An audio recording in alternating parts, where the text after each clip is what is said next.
here we are. Oh, the sun's a bit bright. So, good afternoon. It's Wednesday. It's Walking Wednesday again. But it's a lot nicer than the last one. So I'm out for a walk with Bob. And yeah, you may have realised, or I've changed the name of the channel to He Chose to Live. A bit dramatic, but and I don't know if you what do you mean he chose to live? We all would choose to live, wouldn't we? In my context, it's he chose to live rather than exist.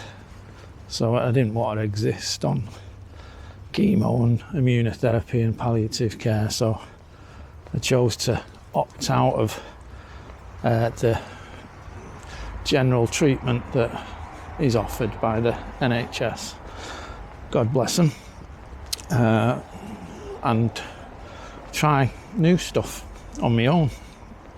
So that's why I sort of chose to live rather than exist. And I think there's a lot of people who they've got a lot going for them.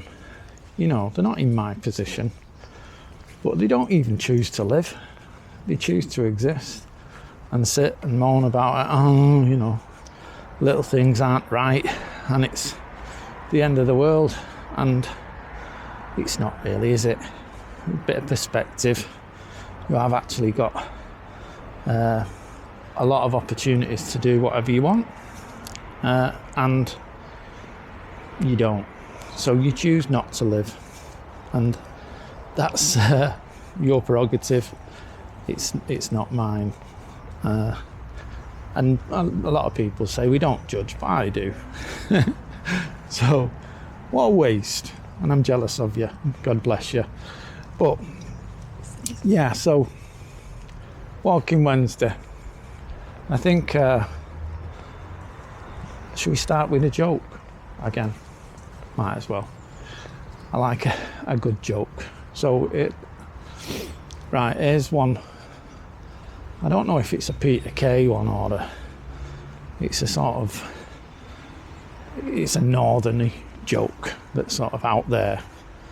But there's a young married couple, just got married, full of passion and loveliness, and they've been out and they've had a nice night out, a nice drink, bit drunk, got home, had a bit of a smoke of the old wacky backy, and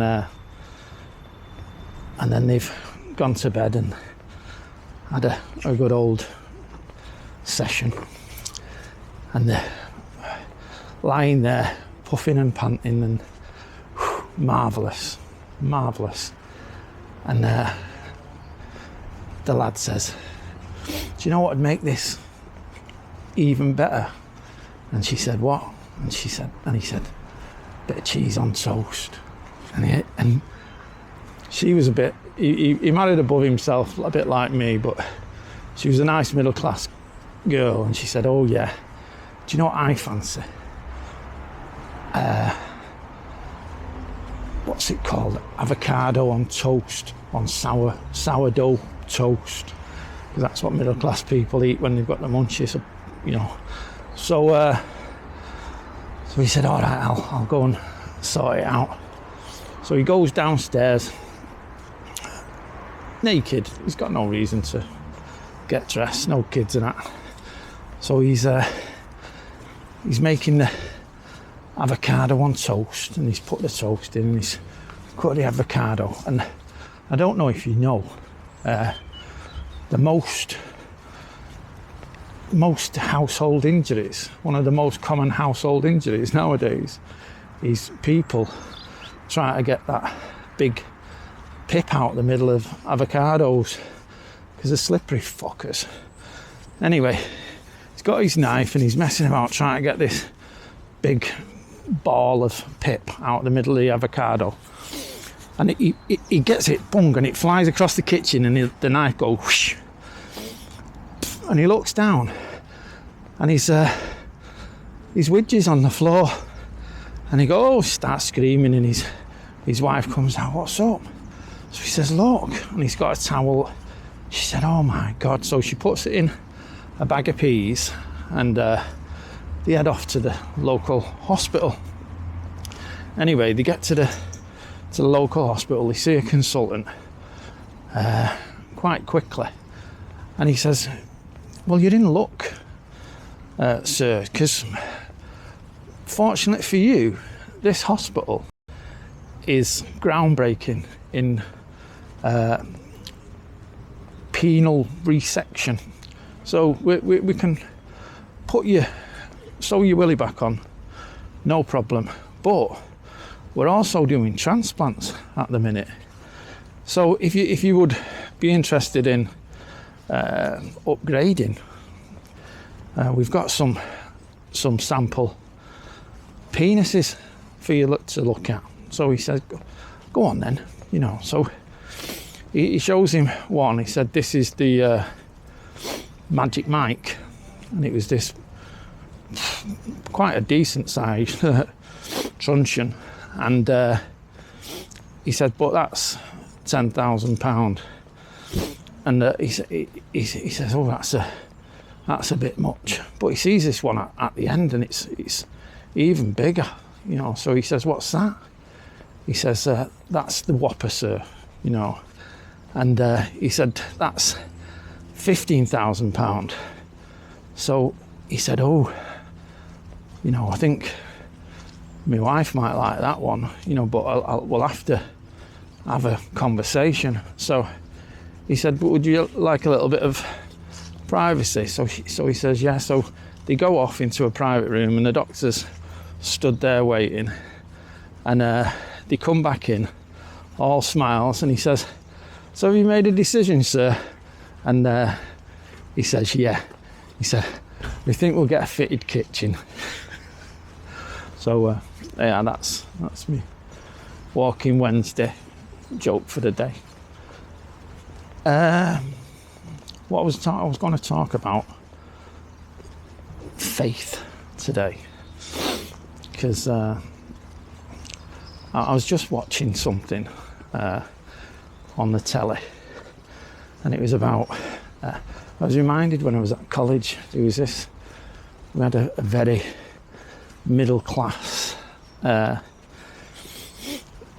teacher who was English, and he was, I think we did something on humour and satire and pathos and stuff like that, and basically we got talking about comedy, and he said, you know, he was very black and white and binary in his thinking, but he thought he was open-minded, you know.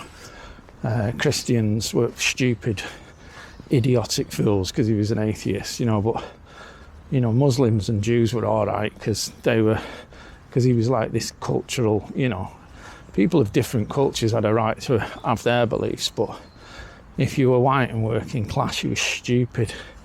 So I think it's not changed much. There's a neoliberal lot of people who absolutely detest the working class, but he was one of them, and we had a bit of a to-do about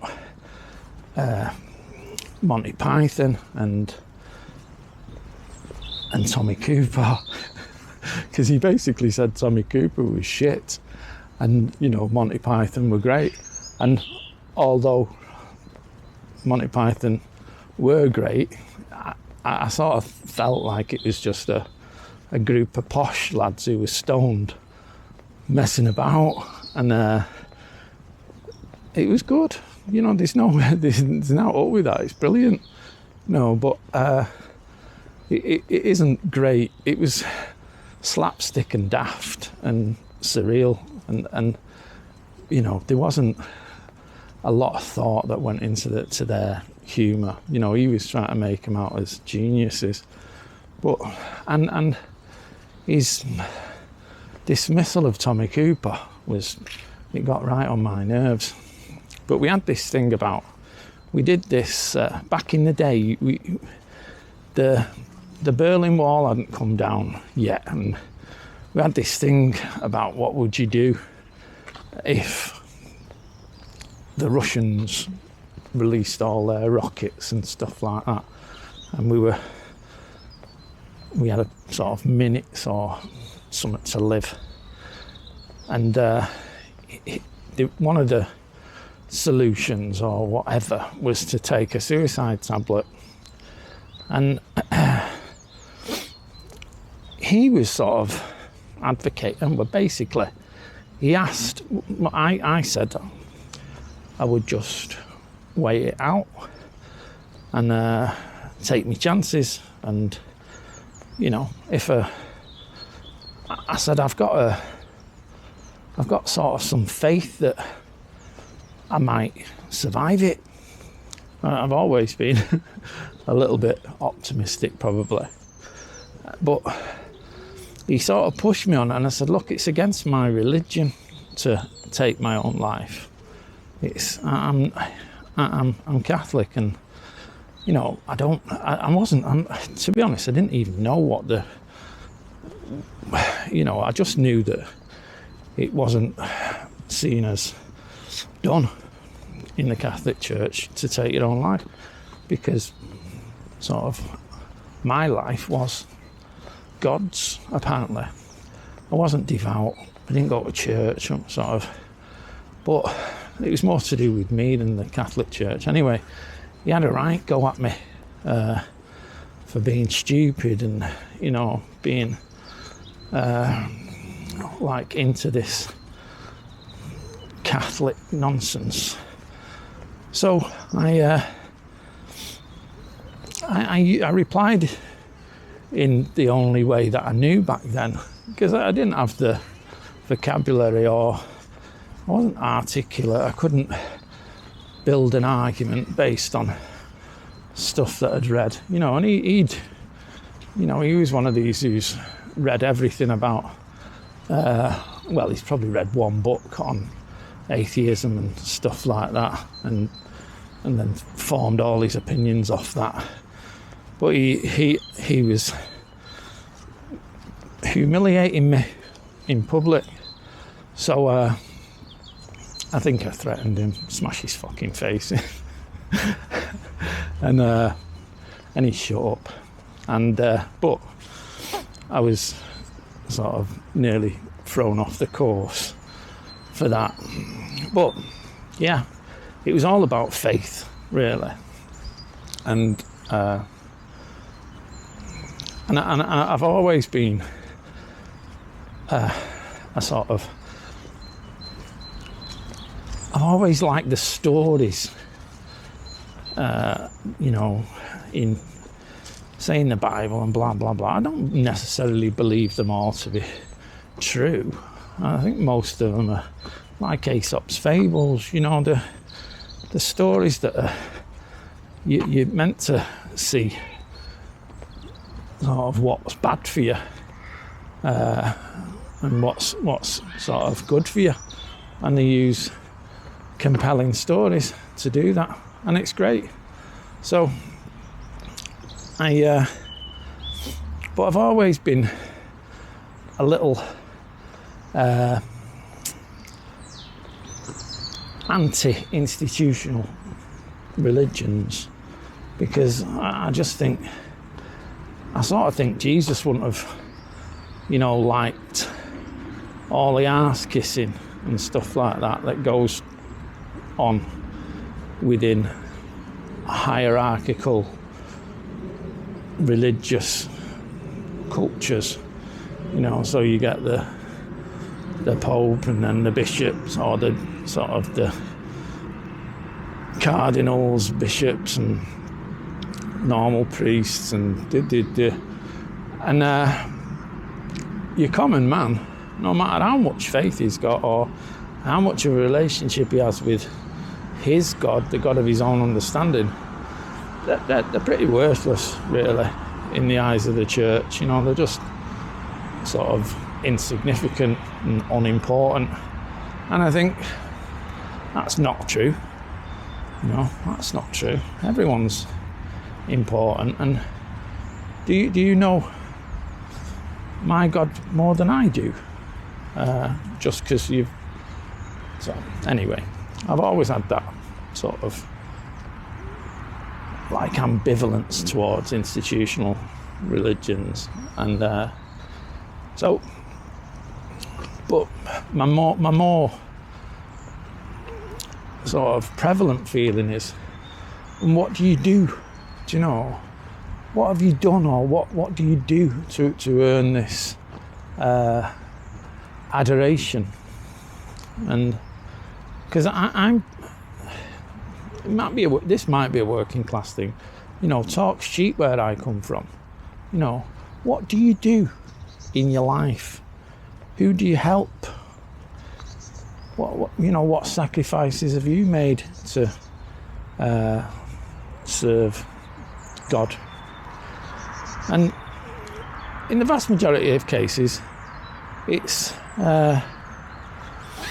not much.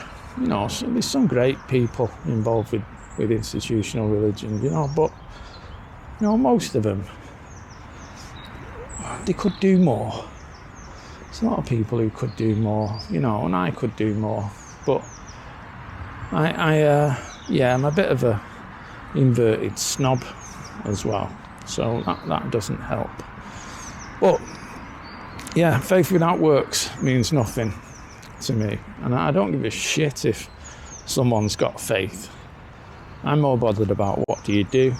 I quite early on in my recovery, I had a dream, and this is real, right? I had a dream, and I was on a big oil tanker, sort of one of them super tankers that is about the size of 35 football pitches, and the deck was massive, and on the deck was thousands and thousands of lifeguards, men and women, like in Baywatch. They had red trunks on and red swimming costumes, and they had those little sort of flotation devices under their arms. And at the top of the boat, there was a little stage, and sat on the stage was God, and he was bound and gagged, and he was sat on a throne, and he was trying to talk, but he couldn't, because he had this gag in his mouth.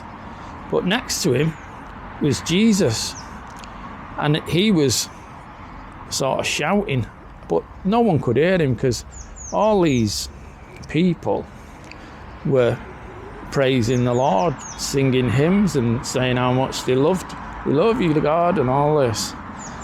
And Jesus was getting angry and sort of frantic, and I caught what he was saying, and he was shouting, "Never mind all that shit, just save the babies."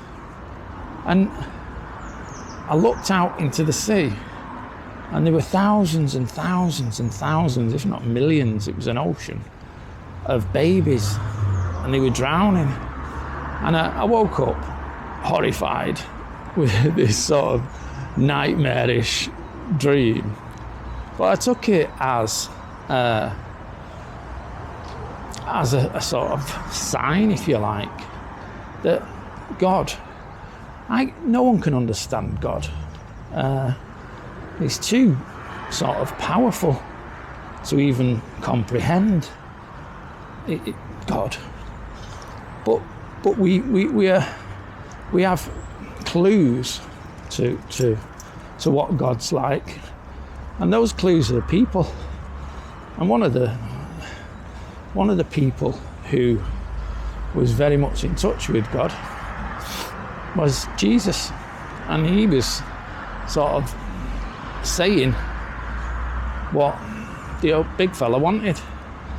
And I knew then sort of that all I had to do was save the babies and get out and help other alcoholics who were like me.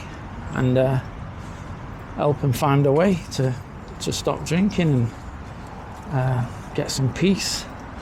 So you may think that's mad, but it isn't. It's what, it's my experience, and I've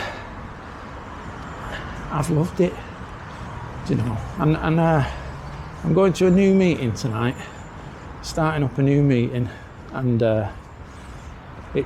it'll be good, and I'm looking forward to staying alive and going to new places and meeting new people and enjoying each day.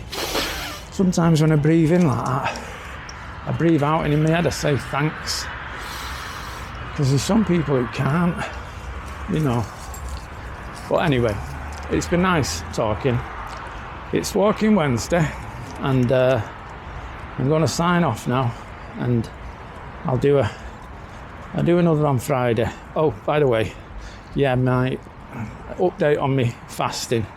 I got to day 6, and I think because I lost a lot of weight, actually, I probably lost about 10 to 12 pound in 6 days, and the fat, there was some fat sort of that was probably acting as a buffer to like a nerve, an open nerve, and after 6 days, sort of the fat had dissipated, lost a lot of fat, and so the nerve was rubbing in my hip.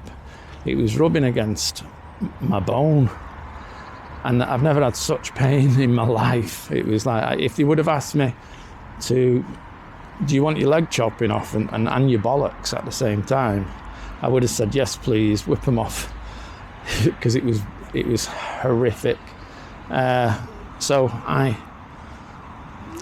the cure was food. I just ate sort of quite a lot for a couple of days, and it's all right now. It's all right. I've just filled that cushion. I think that's what it was.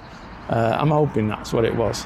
But anyway, so I did 6 days. I'm not eating today. I'm going to do a 72 hour, because I think that's about